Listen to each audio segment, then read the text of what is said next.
Sejam muito bem-vindos à quarta aula do estudo sobre as evidências da ressurreição. Hoje o tema da aula é as evidências da sua morte. Na aula passada, falamos sobre as evidências escriturísticas e mostramos que o Novo Testamento é um documento histórico muito confiável. Isso comparado à quantidade e o intervalo de tempo dos autores e de suas obras da antiguidade. Então, hoje a gente vai falar, como a gente já preparou o terreno, é hora da gente lançar as sementes, é hora da gente semear, é hora da gente plantar, porque o terreno já está preparado, nós já aramos a terra na aula 3 e agora estamos preparados para apresentar os argumentos das evidências da morte de Jesus. Então, pega papel e caneta e venha com o coração incendiado para aprender acerca desse assunto tão sublime e que tem enriquecido muito o nosso conhecimento. Vamos lá? Tema da aula: Evidências da sua morte. Eu coloquei aqui, ó. Primeira evidência, anota aí. O suor em sangue. O suor em sangue. Tudo o que aconteceu com Jesus culminou, culminou na sua morte lá no Calvário. Então a gente está pegando desde o Getsemane, quando o suor dele se transformou em sangue. Aí tem um texto aqui, ó, Lucas 22, versículo 44. Estando angustiado, ele orou ainda mais intensamente, e o seu suor era como tromboi, traduzido como gotas de sangue que caíam no chão. Lucas, ele é um médico, entende sobre o corpo humano. Então, ele não usa por acaso a palavra tromboi, não é por acaso, porque ele não quer falar apenas de um suor, aquele suor que é muito comum a gente sentir quando praticamos algum tipo de exercício. O suor que Lucas está falando aqui, essas gotas de sangue, que no grego é tromboi, fala de um suor grosso, de gotas onde a sua espessura é diferente de um suor comum quando suamos. Então, são gotas de sangue que caíam no chão, que caíam na terra, onde o líquido que saía aqui da cabeça de Jesus, das glândulas sudoríparas, que são as glândulas responsáveis em produzir o suor, é um suor grosso. É um suor grosso. Ah, mas o que que muda o suor grosso para o suor comum? Bom, vamos ver aqui no próximo slide. Ó, Pierre Burbet, em seu livro Crucificação de Cristo, página 36, ele vai dizer o seguinte: o fenômeno fisiológico hematidrose ocorrido com Jesus, mencionado em Lucas 22:44, onde o seu suor se mistura com o sangue e forma coágulos que caem no chão, o autor destaca duas consequências desse evento. Então, o que que é a hematidrose? É quando o suor se torna em sangue, em um sangue grosso, tá? Em um sangue grosso. Quando isso acontece, duas consequências desse evento também ocorrem. Consequências negativas. Vamos ver? Primeira consequência: a significativa perda de resistência vital de Jesus devido à hemorragia extensa. Então, por Jesus estar suando sangue, a imunidade dele foi lá embaixo. O sistema imunológico dele se enfraqueceu. Essa é a primeira consequência negativa que se manifestou no corpo de Jesus, devido a ele suar sangue. Segunda consequência, o impacto que isso teve em sua pele, que ficou mais sensível e dolorida, tornando-se menos capaz de suportar golpes que receberia em seguida. Então, além do sistema imunológico de Jesus ser afetado, cair,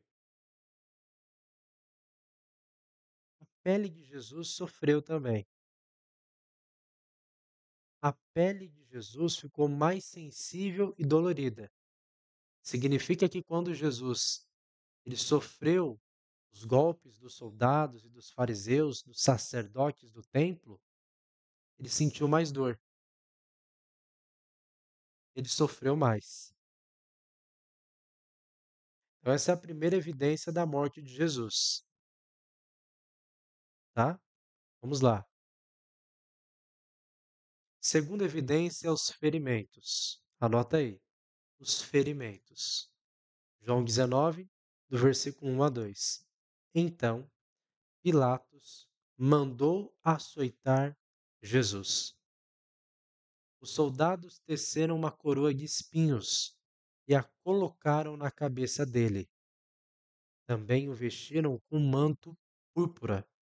Então, nós temos aqui duas evidências, tá? A segunda evidência que se divide em dois. Nós temos os açoites que ele recebeu e a coroa de espinhos. Os açoites e a coroa de espinhos. Então, vamos examinar um por um. Primeiro, os açoites, os chicotes que Jesus recebeu. E falando deles, eu coloquei aqui, ó.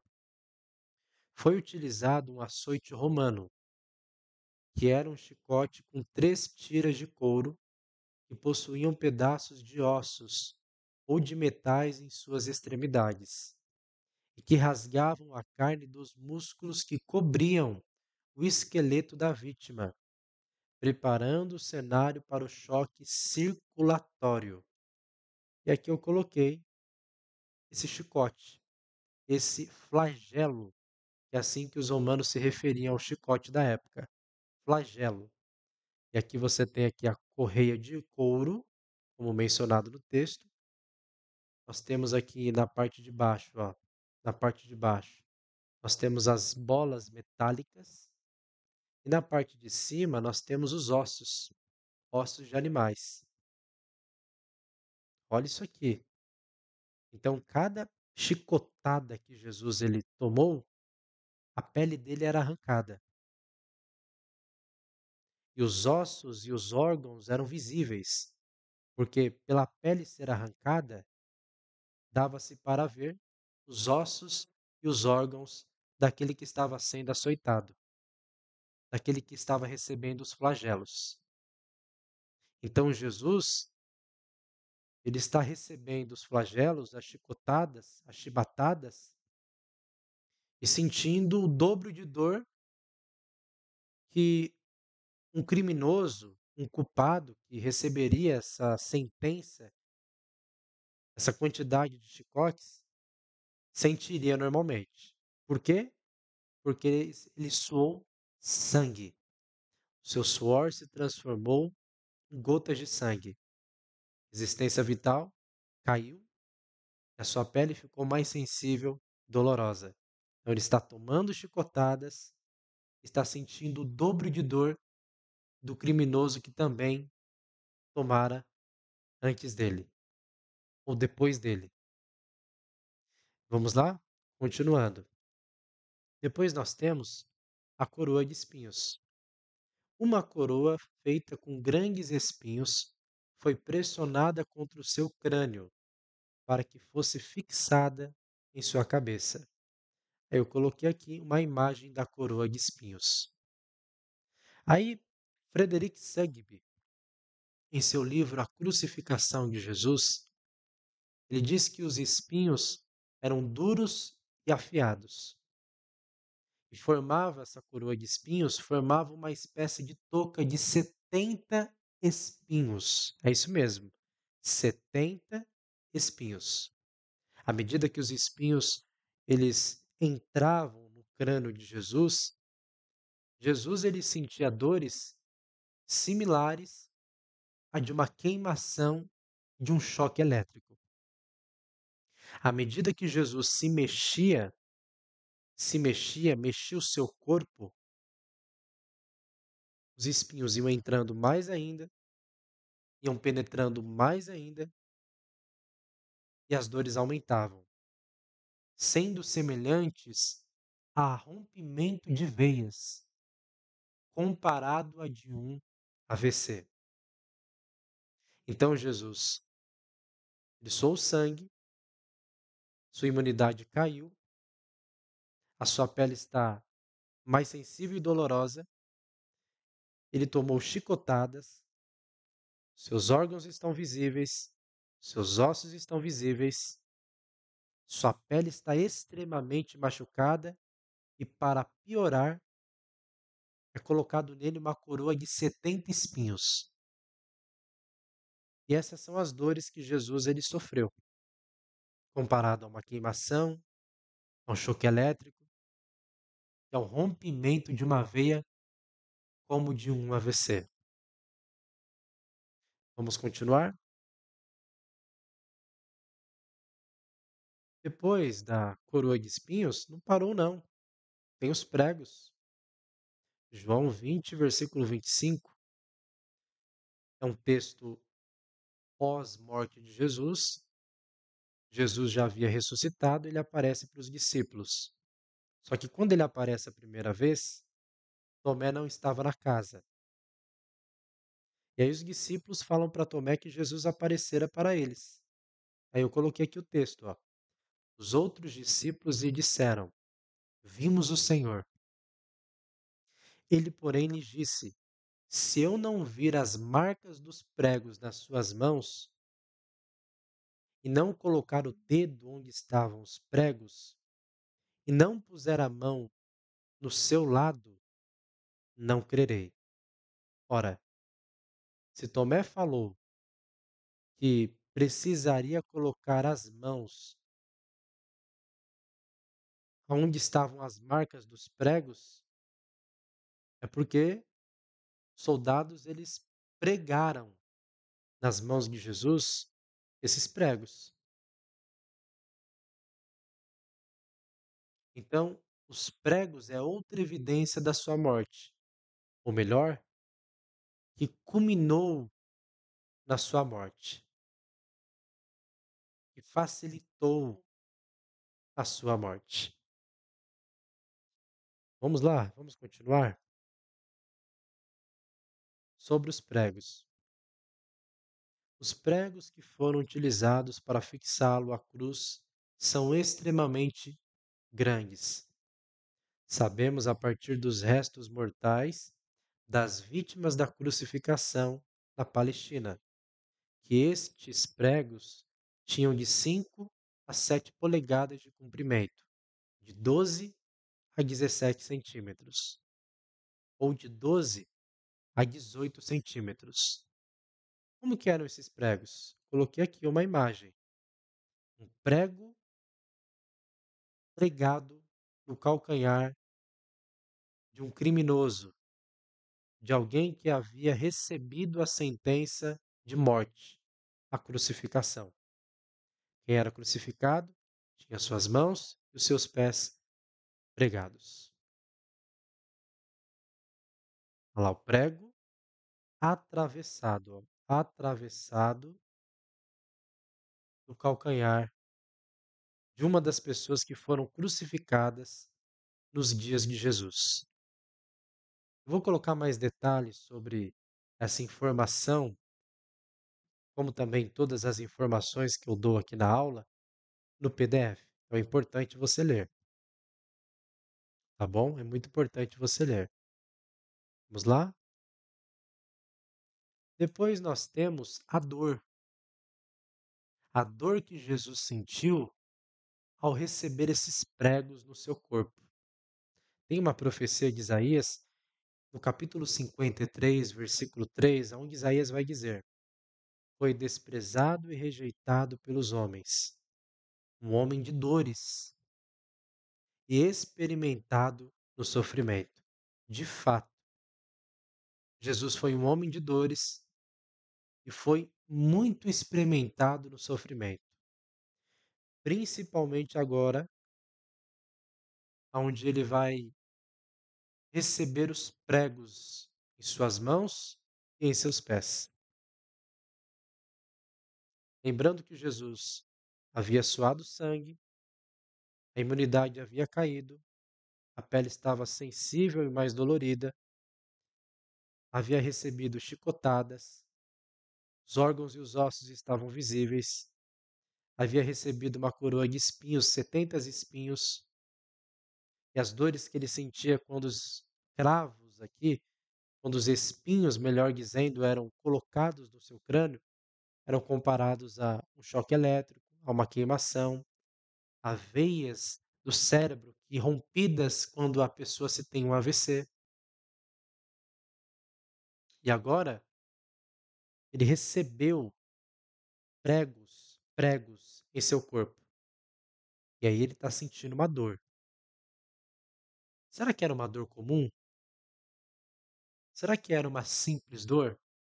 Ó, eu coloquei aqui, ó.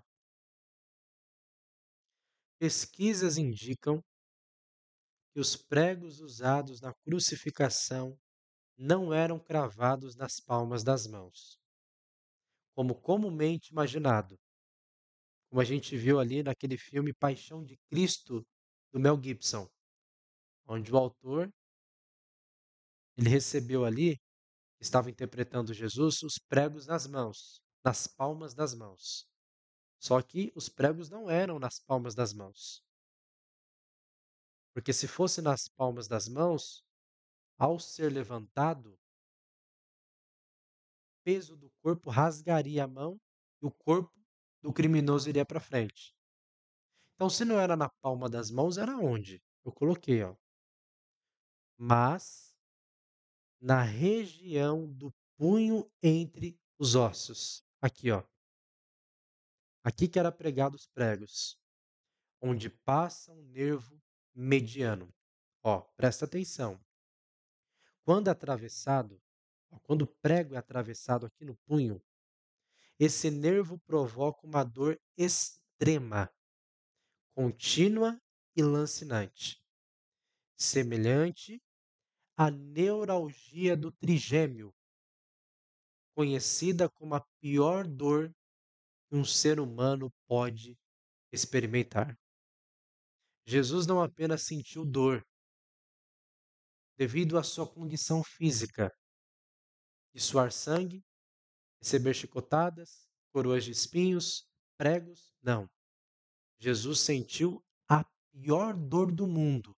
Nisso, porque os pregos foram colocados em uma região que provocara essa dor. Eu coloquei uma imagem aqui, ó, para você ver. Os pregos, ó, os pregos, o prego foi enfiado aqui na região do punho. Aqui tem todos os detalhes. Vamos continuar? Ó, depois, a outra evidência da sua morte é o cruri frágil. Repita comigo. Cruri frágil. O que é isso, professor? De acordo com o relato de João, como testemunha ocular, Jesus foi crucificado com outros dois homens. João 19, versículo 18. Depois você lê.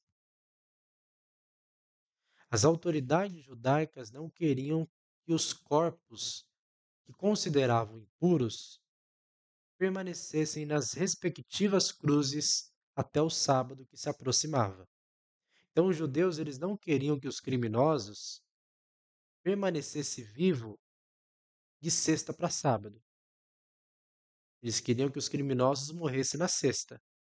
Olha só. Portanto, obtiveram a permissão de Pilatos para que a morte deles fosse apressada pelo expediente do cruri frágil, isto é, pela fratura das pernas das vítimas, para garantir que morreriam rapidamente. Só que os ossos de Jesus não foram quebrados. Nenhum dos ossos de Jesus foram quebrados, cumprindo-se uma profecia do Antigo Testamento. Aí eu coloquei aqui, ó. Os soldados viram, porém, que Jesus estava morto Então não quebraram suas pernas. Soldados romanos sabiam e identificaram o corpo sem vida. Por que que os soldados não quebraram as pernas de Jesus? Porque eles viram que Jesus estava morto. Essa é uma evidência da morte de Jesus. Ele não teve os seus ossos quebrados não só para cumprir uma profecia, mas porque ele já estava morto. Continuando. Depois nós temos a outra evidência, que é a lança. Ó, para não restar dúvida nenhuma, um dos soldados perfurou a lateral do abdômen de Jesus com uma lança. João relata que o procedimento com a lança produziu um fluxo de sangue e água. O mais provável é que isso revele que o sangue já tinha se desintegrado em plasma límpido, com aparência de água, e em sangue com os glóbulos vermelhos, indicando que Jesus já estava morto bem antes de ser perfurado pela lança. Então, antes de Jesus ser perfurado pela lança, onde depois de ser perfurado sai água e sangue, sangue e água, antes disso ele já estava morto. Ó, como João não poderia ter conhecimento do significado patológico disso, essa é uma importante evidência circunstancial da morte de Jesus, uma inferência científica muito clara em prol da melhor explicação. Vamos lá, por último, última evidência é o sepultamento. E aqui eu coloquei ou pontuei em alguns pontos. Ponto 1, José e Nicodemos sepultaram Jesus. João 19, versículo 38 a 42. Dois homens, José de Arimateia e Nicodemos, que faziam parte do sinédrio, eles receberam a autorização para sepultarem Jesus. Esse é o primeiro ponto. Então Jesus ele foi sepultado em um sepulcro. E sepulcro? Sepulcro de José de Arimateia. Só que José de Arimateia não sepultou Jesus sozinho. Ele sepultou o Nicodemos. Ponto 2. Mulheres da Galiléia e as duas Marias viram o túmulo. Ó, mulheres da Galiléia e as duas Marias viram o túmulo. Então nós temos não só duas testemunhas, Nicodemos e José de Arimateia. Nós temos duas mulheres da Galiléia, a saber, as duas Marias, que também presenciaram o túmulo em que Jesus estava. Nós temos aí no total 4 testemunhas. Ponto 3. Sepulcro novo, não usado, sem confusão de corpos. Por que eu coloquei sem confusão de corpos?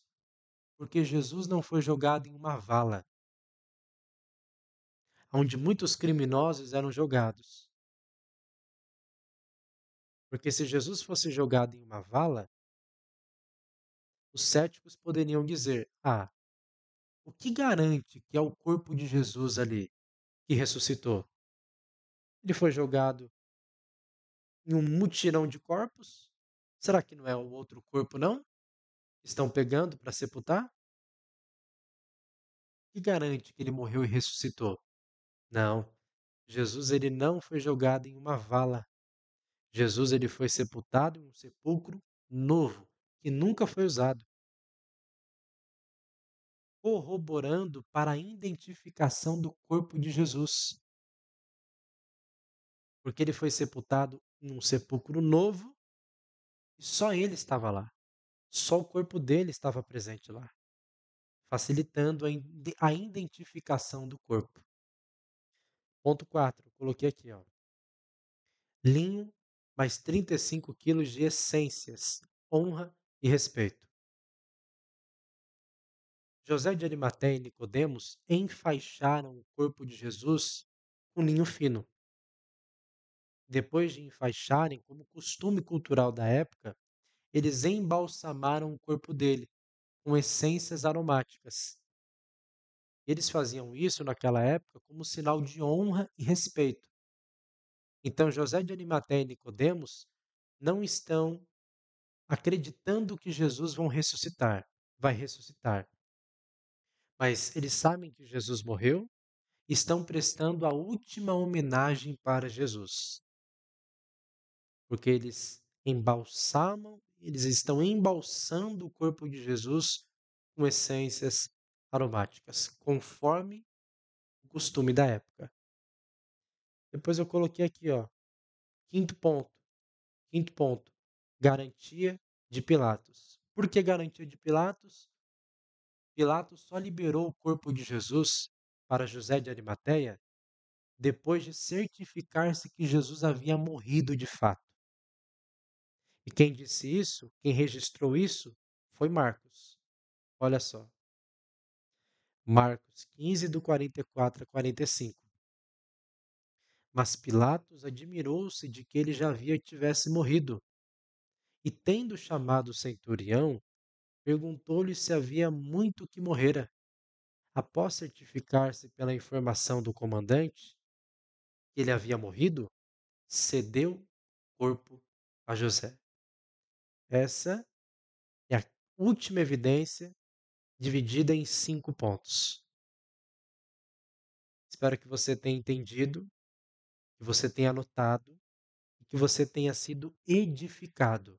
E não se esqueça de ler o PDF desta aula na aba de conteúdos lá na plataforma onde essa aula é postada. Deus em Cristo te abençoe. Eu te espero na próxima aula. Fique na paz.